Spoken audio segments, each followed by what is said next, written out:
পশ্চিম বাংলার বুকে কেন গোটা ওয়ার্ল্ডে যদি কোনো মানুষ বলতে পেরেছে আমার প্রশ্নের উত্তর, তার আজন্মকাল মৃত্যু পর্যন্ত টাইম দিলাম, যেদিন উত্তর বলতে পারবে কোনো কীর্তনিয়া কোনো শাস্ত্রী, আমি স্টেজে দাঁড়িয়ে কথা দিচ্ছি, সেদিন থেকে দীনকৃষ্ণ ঠাকুর আর হরিবাসরের উপরে। এরা নিজেদেরকে বড় বড় পণ্ডিত বলে মনে করে। আমি শুধু জিজ্ঞাসা করেছিলাম ভগবান শ্রীকৃষ্ণের দীক্ষা গুরুর নাম কি, এদের কারোর ঘটে ছিল।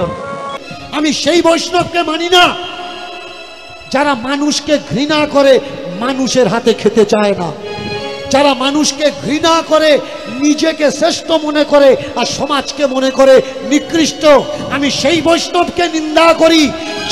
এই ভিডিওটা দেখে আপনারা কি বুঝলেন? এই দিনে কুকুরটা আর এই সুরজিৎ সিং শুয়োরের বাচ্চাটা এরা আছে আমাদের সনাতন ধর্মটাকে পচানোর জন্য, আমাদের সনাতন ধর্মটাকে অন্যান্য ধর্মের কাছে ছোট করার জন্য। এরা দুজনে উঠে পড়ে লেগেছে। এরা বৈষ্ণব নিন্দা করবে, আমাদের দেবদেবীদের নিন্দা করবে, আমাদের শাস্ত্রগুলাকে নিন্দা করবে। কিন্তু যে বৈষ্ণবদেরকে এরা নিন্দা করতেছে, যে বৈষ্ণবদেরকে এরা ছোট মনে করতেছে, সেই বৈষ্ণবরাই সারা বিশ্বে আমাদের সনাতন ধর্মটাকে প্রচার করতেছে, আমাদের সনাতন ধর্মটাকে সবার সামনে তুলে ধরতেছে। কিভাবে তুলে ধরতেছে? তাহলে চলুন, এই দিনু কুকুরটা যে বৈষ্ণবদেরকে অপমান করতেছে, যে বৈষ্ণবদেরকে ছোট করতেছে, সেই বৈষ্ণবরা আমাদের সনাতন ধর্মটাকে কতদূর পর্যন্ত প্রচার করেছে একটিবার চলুন তাহলে আমরা দেখে আসি।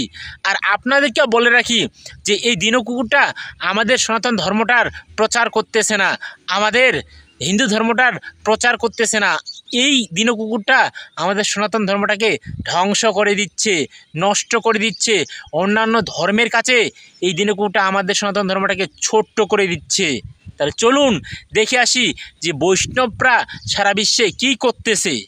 চীন দেশে গতকাল ইতিহাস তৈরি করেছেন ইসকন প্রতিষ্ঠাতা শিল প্রভুপাদের অন্যতম প্রিয় সন্ন্যাসী শিষ্য ইন্দ্রদম্য স্বামী মহারাজ। সেখানে ইন্দ্রদম্য স্বামী মহারাজের সঙ্গে চীন দেশের 1000 জন মানুষ হরেকৃষ্ণ কীর্তন করেছেন এবং কীর্তনের সঙ্গে তারা নৃত্য করেছেন, যা অতীতে আর কখনো এরকম 1000 জন একসাথে হরেকৃষ্ণ কীর্তন করেনি। ইন্দ্রদম্য স্বামী মহারাজ তার ইনস্টাগ্রামে জানান, চীন দেশের জন্য এটি একটি নতুন ইতিহাস তৈরি হলো। সবচেয়ে অবাক করা বিষয় হচ্ছে এই 1000 জনের মধ্যে প্রায় 400 জনের বেশি মানুষ ইতিমধ্যে নিরামিষ খাবার গ্রহণ করা শুরু করে দিয়েছে, যেখানে তাদের খাদ্য ছিল শুধুমাত্র সাপ, ব্যাঙ, জঘন্য রকমের ইত্যাদি পশুগুলো। তো এই বিশাল বড় হল রুমের বিশেষ আকর্ষণ ছিল ইন্দ্রদম্য স্বামী মহারাজের হরেকৃষ্ণ কীর্তন, শেষাদে কৃষ্ণ প্রসাদ। আর ইন্দ্রদম্য স্বামী মহারাজ অনুষ্ঠানের শেষে তিনি কৃতজ্ঞতা জ্ঞাপন করেছেন ইসকন প্রতিষ্ঠাতা শিল প্রভুপাদের প্রতি এবং শ্রী চৈতন্য মহাপ্রভুকে। হরে কৃষ্ণ।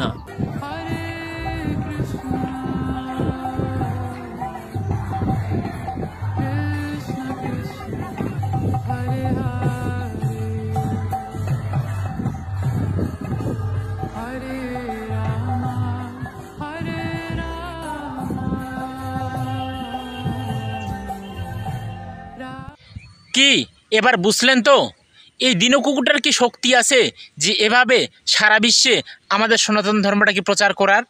এই দিনু কুকুরটার কি শক্তি আছে যে সারা বিশ্বে এভাবে আমাদের হিন্দু ধর্মটার প্রচার করার? মনে হয়তো না।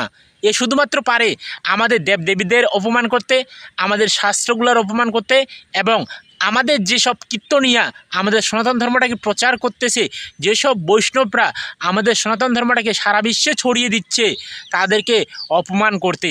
কখনোই এই দিনু কুকুরটা আমাদের সনাতন ধর্মটাকে মানুষের সামনে ভালোভাবে তুলে ধরতে পারবে না। যদি আজকের ভিডিওটি আপনাদের ভালো লেগে থাকে তাহলে অবশ্যই চ্যানেলটা সাবস্ক্রাইব করবেন এবং এই ভিডিওটা বেশি করে সবাইকে দেখার সুযোগ করে দিবেন শেয়ার করে। তাহলে দেখা হচ্ছে আগামী কোনো অন্য ভিডিওতে। ততক্ষণে আপনারা সবাই ভালো থাকবেন, সুস্থ থাকবেন। ধন্যবাদ সবাইকে।